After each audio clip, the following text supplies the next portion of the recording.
বেসন যেমন ফসল তেমন মা ভালো তার ঝি।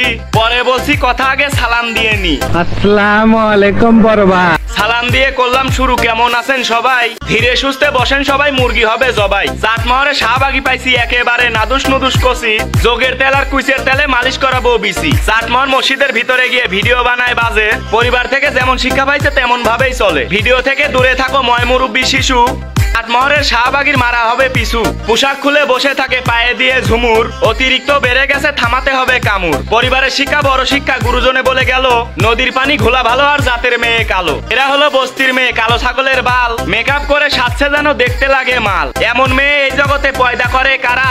অনলাইনে গিয়ে যেসব মেয়ে দেয় কি মারা। তোমায় দেখে বুঝতে পারছি কোন বংশের মেয়ে, ব্যবহারে হয় বংশ পরিচয়, দেখা লাগে না খেয়ে। পতিতালয়ে জন্ম তোমার, বুঝতে পারছি আমরা।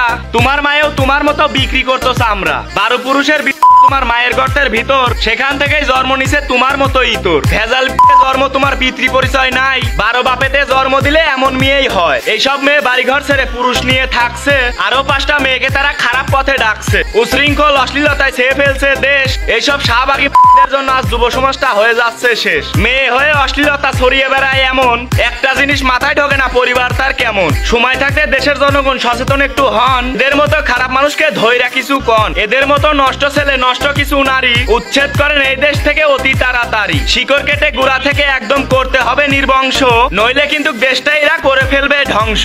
এদের কিছু না বললে সবাই কিন্তু মরছি। দেশের সকল প্রশাসনকে দৃষ্টি আকর্ষণ করছি, আপনাদের কাছে অনুরোধ করে এটা বলে যাই, এইসব শাহবাগী সঠিক বিচার চাই। ধন্যবাদ।